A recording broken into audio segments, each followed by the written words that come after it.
శ్రీ శివకామేశ్వరి ఆనందమయ్య అమ్మగారు నమస్కారం అండి. నమస్కారం శ్రీలక్ష్మి గారు.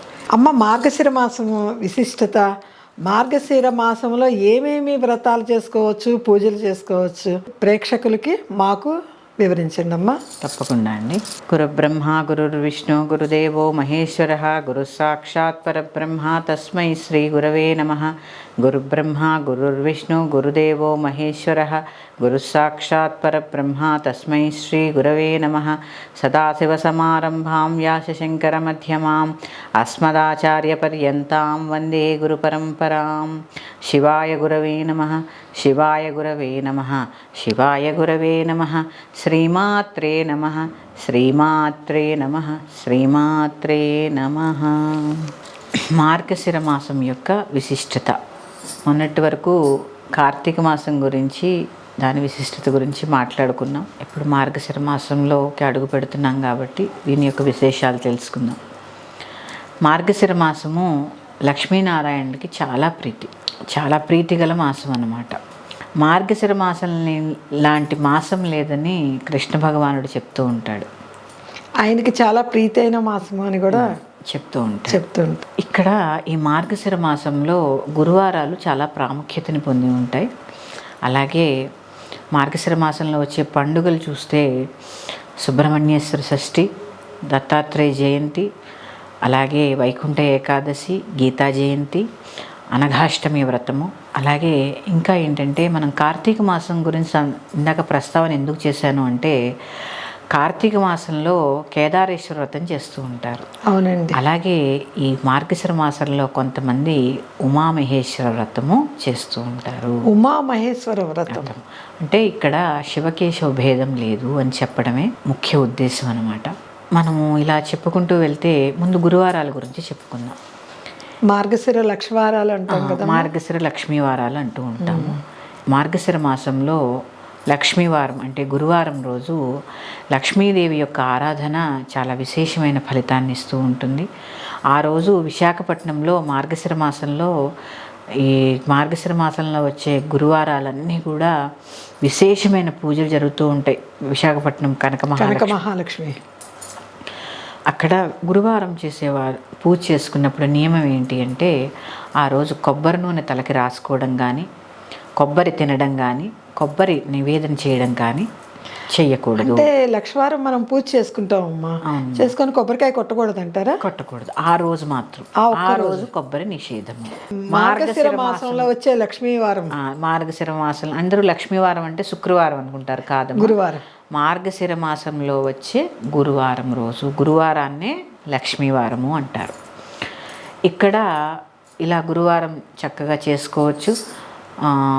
చెప్పానుగా నేను, ఈ షోడశోపచార పూజ చేసుకుని, లక్ష్మీ అష్టోత్తరం చక్కగా కుంకుమతో పూజ చేసుకుని గురువారాలు ఏకభుక్త ఉంటూ చేసుకోవచ్చు. మహాలక్ష్మి అష్టకం ఏదైతే ఉందో అది పఠించవచ్చు. అష్టలక్ష్మి, ఇంకా చాలా స్తోత్రాలు ఉంటాయి కదమ్మా, చేసుకోవచ్చు గురువారాలు. ఈ లక్ష్మీనారాయణుడికి, ఆ వాసుదేవుడికి చాలా ఇష్టమైన మాసం కాబట్టి, భర్తకి ఇష్టమైన మాసం కాబట్టి ఆవిడికి కూడా చాలా ప్రీతి. అందుకని ఆ నారాయణతో పాటు లక్ష్మీ సేవ కూడా ఈ మార్గశిర మాసంలో విశేషమైన ఫలితాన్ని ఇస్తుంది. అలాగే సుబ్రహ్మణ్యేశ్వర షష్ఠి తెలుసు కదా మనందరికీ, ఏదైనా వస్తుంది, ఎటువంటి నాగదోషాలున్నా కూడా. అలాగే వివాహం కాని వారికి ఆ రోజు సుబ్రహ్మణ్యేశ్వర షష్ఠి అంటే సుబ్రహ్మణ్యేశ్వరుడు కళ్యాణం జరుగుతుంది. ఆ రోజు వల్లి దేవసేన సమేతంగా సుబ్రహ్మణ్యేశ్వర కళ్యాణం జరుగుతుంది. ఎవరైతే ఈ కళ్యాణాన్ని వీక్షిస్తారో, ఎవరైతే ఈ కళ్యాణాన్ని చేయించుకుంటారో, కొన్ని చోట్ల సాంప్రదాయము పువ్వులు పడగలు ఇస్తూ ఉంటారు. గుడికి వెళ్ళి పండ్లు, పూలు, పడగలు సమర్పిస్తూ ఉంటారు సుబ్రహ్మణ్యేశ్వరుడికి. అలా సమర్పించి పూలు, పండ్లు, పడగలు అంటే సుబ్రహ్మణ్యేశ్వర పడగలు, నాగపడగలు అంటే వెండివి అక్కడ మీకు బయట అమ్ముతారు. పూజా దుకాణాల్లో కూడా స్వామికి సమర్పించే పడగలంటే మీకు సుబ్రహ్మణ్యేశ్వర గుడి ముందే అమ్ముతారు చాలా వరకు. అవి పట్టుకెళ్ళి స్వామికి సమర్పిస్తూ ఉంటారు. ఇలా చేయడం వల్ల వివాహం కాని వారికి ఈ సుబ్రహ్మణ్యేశ్వర షష్ఠి రోజు స్వామివారి యొక్క కళ్యాణం చూసినా, చేయించినా, ఈ పడగలు, పూలు, పండ్లు ఇచ్చి దర్శనం చేసుకున్నా వారికి వివాహ యోగం కలుగుతుంది. సంతానం కావాలంటేనండి సంతానం కూడా అండి, సుబ్రహ్మణ్యేశ్వరుడు అంటే అన్నిటికీ కదండి. ఎటువంటి సమస్త నాగదోషాలు ఉన్న సుబ్రహ్మణ్యేశ్వర ఆరాధనలో పోతూ ఉంటుంది. షష్ఠి సుబ్రహ్మణ్యేశ్వరుడికి ఇష్టమైన రోజు. ఆ రోజు చక్కగా పాలు కూడా పోసుకోవచ్చు, పుట్టలో పాలు పోసుకోవచ్చు, అభిషేకం చేసుకోవచ్చు. చక్కగా విశేషమైన సుబ్రహ్మణ్య ఆరాధన ఆ రోజు చేసుకోవచ్చు. జంట నాగులు ఉంటాయి కదమ్మా, ఒక వేప చెట్టు రావి చెట్టు కింద, అక్కడ కూడా అభిషేకం చేసుకోవచ్చు అంటారా? చక్కగా వాటిని ఏం చేయాలంటే, అక్కడ ఎలా ఉంటుందమ్మా, పాలు పోసేస్తారు, వాటిని మళ్ళీ కడగరు. చెట్టు కింద ఉందనుకోండి, జంట నాగులు ఉంటాయి, పాలు పోసి తర్వాత శుద్ధ జలంతో చేయాలి, కడగాలండి. కడిగి వాటికి చక్కగా పసుపు రాసి బొట్టు పెట్టి ఒక దీపం వెలిగించి ఒక పండో ఫలమో నైవేద్యం పెట్టి మీకు వచ్చిన శ్లోకం చదువుకొని రావాలి. నేను పాలు పోసి అట్లా వదిలేయకూడదు. పాలు పోసి మళ్ళీ వాటిని శుభ్రంగా కడిగి, జిడ్డు లేకుండా కడిగి, వాటికి మళ్ళీ పసుపు రాసి బొట్టు పెట్టి పువ్వు పెట్టి అలంకారం చేసి దీపారాధన లాగా చేస్తాం కదా, ఒక పండు నైవేద్యం పెట్టి రావచ్చు. అలాగే షష్ఠి తర్వాత వచ్చేది విశేషమైనది కాలభైరవ అష్టమి. కాలభైరవ అష్టమి శుక్లపక్షంలో వచ్చే అష్టమి కాలభైరవ ఆరాధన కూడా ఆ రోజు జరుగుతుంది. తర్వాత ఎలా చేయొచ్చు అంటారు కాలభైరవ ఆరాధన? కాలభైరవ అష్టమి అంటే కాలభైరవ శ్లోకాలు ఉంటాయి. కాలభైరవ అష్టకం చదువుకోండి. దేవరాజ సేవ్యమాన పావనాద్రి పంకజం కాశికాపురాధినాథ కాలభైరవం భజే. ఇది ఈ అష్టకం చదువుకోండి. అలాగే తర్వాతది వచ్చేది వైకుంఠ ఏకాదశి. విష్ణుమూర్తికి చాలా ఇష్టమైన రోజు. ఆ రోజు గీతాజీ ఎంతో విశేషమైనది ఏంటి అంటే, భగవద్గీత పుట్టినరోజు. అంటే కురుక్షేత్ర యుద్ధం మార్గశిర మాసంలో జరిగినది. గీతా జయంతి కూడా ఒక విశేషమైన రోజు ఈ మార్గశిర మాసంలో. ఆ రోజు చక్కగా భగవద్గీత పారాయణ చేయండి. సామూహికంగా మీ పిల్లలకి భగవద్గీత నేర్పించండి. ఆ భగవద్గీత తెలుసుకుంటే జీవితంలో ఉన్న సత్యాలన్నీ బోధపడతాయి. జీవితం ధన్యంతో పాటండి, ప్రతి సమస్యకి పరిష్కారం నీకు భగవద్గీతలో దొరుకుతుంది. అన్నిటికీ అది ఇది అని కాదు, ఆ పిల్లలకి భగవద్గీత నేర్పండి, సామూహికంగా భగవద్గీత పారాయణ చేయండి. ఆ తర్వాత వచ్చేసి అంతకుముందు వెళితే పౌర్ణమి, దత్తాత్రేయ స్వామి వారిది జయంతి. దత్తాత్రేయ స్వామి వారిది జయంతి. ఆయన స్మరించుకోండి. త్రిమూర్తి స్వరూపం కదా దత్తాత్రేయులు వారు. ఆయన జయంతి, ఆయన పుట్టినరోజు. ఈ సందర్భంగా మీ అందరికీ ఒక శ్లోకం చెప్పుకుంటాను. ప్రతిరోజు ఈ శ్లోకాన్ని కనుక చదువుకుంటే ఆ గురువు యొక్క అనుగ్రహం లభిస్తుంది.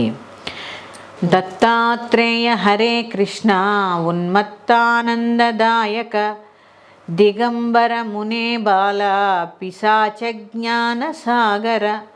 దత్తాత్రేయ హరే కృష్ణ ఉన్మత్తానందదాయక దిగంబర మునే బాల పిశాచ జ్ఞాన సాగర. ఈ శ్లోకం చదువుకోండి.